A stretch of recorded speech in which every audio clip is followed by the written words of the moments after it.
guys, so today I'm going to talk about my exchange year in America. Well, first of all, I want to say for people that watch my videos more often, normally I do my videos in Dutch. I felt that this video should be in English because I think it can help more people than only Dutch people. Also, this video is probably more informative and less funny, kind of. But I still really wanted to make this video for this week. But don't worry, next week there's probably going to be another video in Dutch again, so don't worry. Also, I'm wearing this beautiful yellow shirt. That's where I want to start it off with. STS is the organization that I went with that basically arranged everything for me. First of all, I want to give a little bit more information about my years. So I went last year from 2012 till halfway to 2013. I went for 10 months. I left here in Holland on the, I left here on the 16th of August of 2012, and I got back on the 23rd of June of 2013. So I've been home for about 6 to 7 months now. I said my organization was STS Travel. They arranged my flights, they arranged my host family, they basically also arranged the other organization that works in Chicago, so that I have people to reach out to when something goes wrong. I'm going to talk about why I went kind of later on in the video. So when I got placed, it was about 2 months in advance before I left. Please sign up, you already do your payments, and then they pick a host family for you. You basically fill in all these forms, and then your host family has to fill in a form too, and they kind of see which one matches together and which one they think would be suitable for each other. So 2 months in advance, I got an email with all the information about my host family, which is really nerve-wracking, and also my school and the city I was going to live in. The city that I lived in for 10 months is Chicago. It's in Illinois. It's in like the Midwest area. I was very lucky because this is the 3rd biggest city of America, and a lot of exchange students live in very small villages or in the suburbs, but I was right in the city, which was awesome. I love Chicago. It's amazing. Like, I love it so much. So much. I know that I'm really lucky and most exchange students didn't get to go live in cities, but I really feel like this was fate. I mean, it is what you make of your year. Seriously, I was lucky that I got to live in a big city, so I got to maybe experience a little bit more or go shopping more often. But it's really just the whole experience that you create that makes it awesome. My host family, I was also very fortunate with. At the time that I got there, my little host brother was 8, my host sister was 11, and I had a host dad and a host mom. My host mom was also Dutch, like me, because I'm from Holland. I was very lucky because I got to speak Dutch with her. Honestly, I couldn't have wished for a better host family. I never wanted to leave, or I never needed to leave. So I was very fortunate with them, and they are amazing people, and I cannot thank them enough. I just want to start at the beginning of my journey. So first, when I went, I said goodbye to my family and my friends on Schiphol Airport, which is in Amsterdam. Really sad, but I was already kind of living up to it, and I was just kind of cold turkey.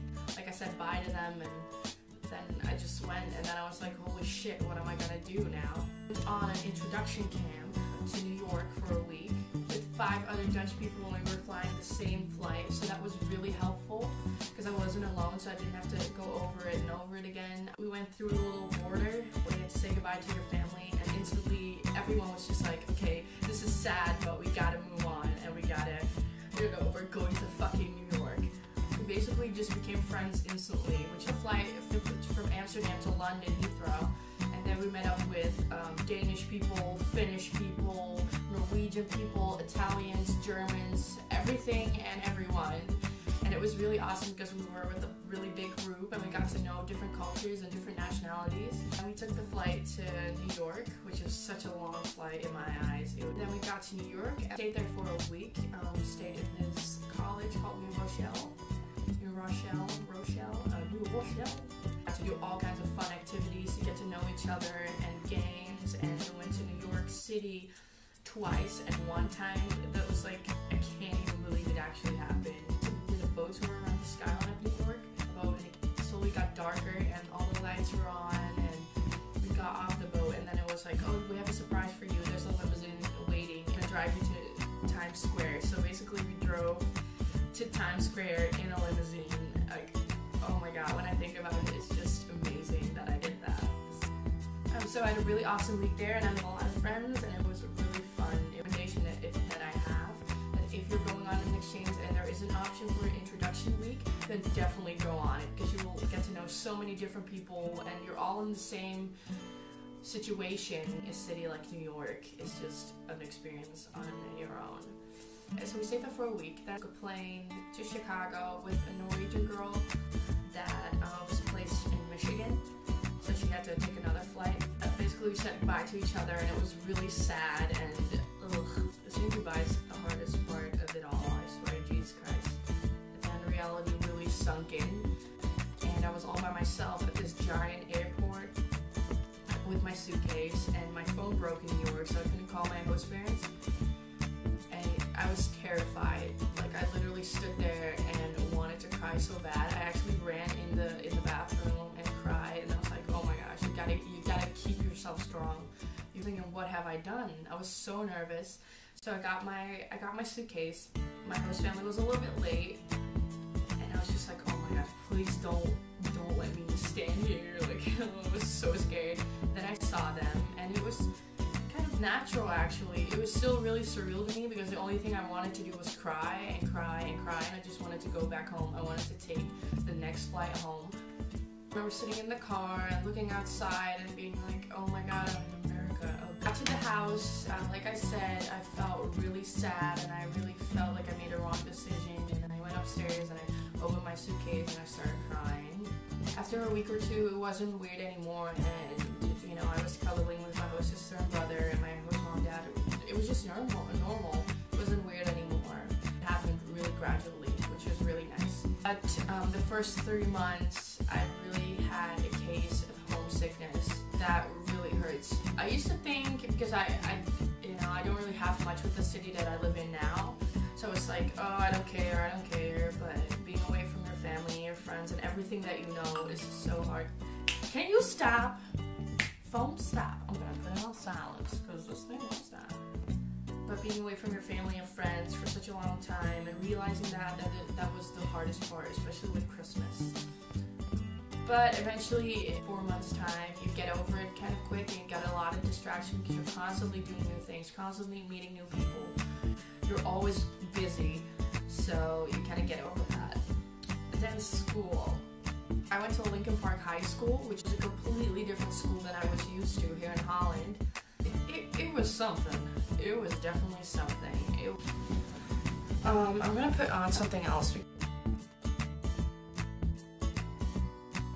What was I talking about? I'm having put on my warm hoodie, which is also my senior hoodie, which is kind of irrelevant to the subject.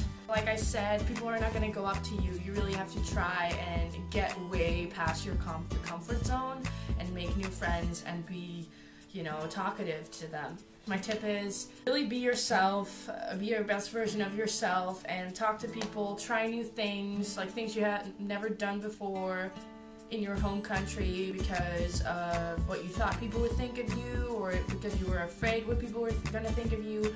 You just have to do it. Like, it's your life, and exchange year is definitely the year to try all these kinds of things. For months, I really had some trouble because I didn't feel like I would be able to fit in there, and I was way different than everybody else there. I come from different countries, so it's other beliefs and other things. It's really hard for me to kind of fit in my own head, to feel like good enough. Like 2 friends the first week, which one of them is still my best friend, which is Yosra. If you're watching this, I love you. She was a Moroccan exchange student, and Lucia, and she was a girl that went to school there. You just really have to put yourself out there. You really have to ask people constantly if they want to hang out, if there's something they're doing later on. Like, be annoying about it. Like, stalk them, kind of. Pop up my hood. By the end of the year, I don't want to like brag or anything, but I had a lot of friends, and the best thing, they liked me because I was completely myself. I wasn't somebody else, or I was trying to be somebody else, and they didn't find me strange or weird or that crazy Dutch girl. I was just being myself, and that made me feel really good and feel very accepted. So yeah, that was awesome, and I made amazing friends who I still keep in touch with today. Some of them more often than others, but I'm definitely never gonna forget them because they did so much for me. Gave me amazing memories to look back on, and I can't wait to see them again somewhere in the future. Because of my host family, I got to travel to Texas and Indiana for a football game, like an American football game, and it was so awesome. I also went to Texas for Christmas because my hostess family lives there, and that was also like a completely different country kind of, and it was a lot of fun. I got to do so many things and so many experiences, like it's just crazy. If I think about it, if I look back on it now, it's just crazy what I've done. You know, I went to a football game, a hockey game, a baseball game. I went to church, which I would normally never do here. I went to homecoming, I got asked to prom, I went to prom, and overall the year was awesome. But there's also, because it sounds really awesome, but you really have to think about it, because not everything is going to go your way, and there's going to be times where you feel really alone and feel really homesick. If you look back on all of that, like midway through the year, then it's definitely worth it, because it's just an amazing experience. You get to learn so much about yourself. Basically, you have your host family, you have your friends, but you're still all alone in a different country. You get to learn so many valuable lessons. I sound like I'm like an old woman who has lived like 1,200 years. Everybody's year is of course different. Some people have a really great year like me, or some people have a really shitty year and want to go back as soon as possible. But honestly, when you're having a hard time, or if you're really homesick, then you just have to basically fight through it. Distractions, and when you think you're not gonna fit in or you're not gonna make any friends, just keep on trying, just be nice to people, and it will happen eventually, and you're gonna have some awesome memories to look back on. For me, probably the hardest part was saying goodbye. It was probably harder to say goodbye to the people in America than it was to say goodbye to my family and friends here. I knew when I was going to see them again. Some people I just have, like, it's not going to be the end, like we're going to see each other again. So we're all really thankful. I got to meet these people, and also the people that I don't really have fond memories of. I learned a lot of lessons, so thank you guys. Was it for this video. I hope I kind of helped you guys, for people right now in America or people going next year. You just gotta make the best of it, and you gotta fight through the hard times. Especially don't let anybody hold you back. If, like for me, the reason why I went is because it was really my dream, and it was going really well in school at that time, and a lot of people, I couldn't pass my exams and they said I couldn't do it, and even more motivated. I worked really hard, I studied really hard, and then I got to go, which is amazing. Honestly, if it's your dream, work very hard for it. For me, it was my dream, and I had the best year of my life. What it is in life, people are gonna always tell you that you can't do this, or that you're not good enough, or that you da-da-da, but use those things that people are saying to you to motivate you, because at the end, if you believe in yourself and you accomplish something, that's gonna outdo everything that those people said that you weren't or that you couldn't do. All those people that told you you can't, or all those people that are shitty to you, that have been shitty to you, are gonna be there. They're gonna be still stuck in their life, and you're gonna be here living your dream. So that's my speech, I guess. So, I'm sorry, that was like a long rambling words. Anyway, that was it for the video. Next week there's probably going to be a video in Dutch again, so don't worry about that. If you like this video, you can subscribe and like it or comment on it, and then I'll see you guys next time. Bye! What I forgot to say is that if you guys have any questions about an exchange here, you can put a comment down here below, and then I'll try to answer them. America! Yeah.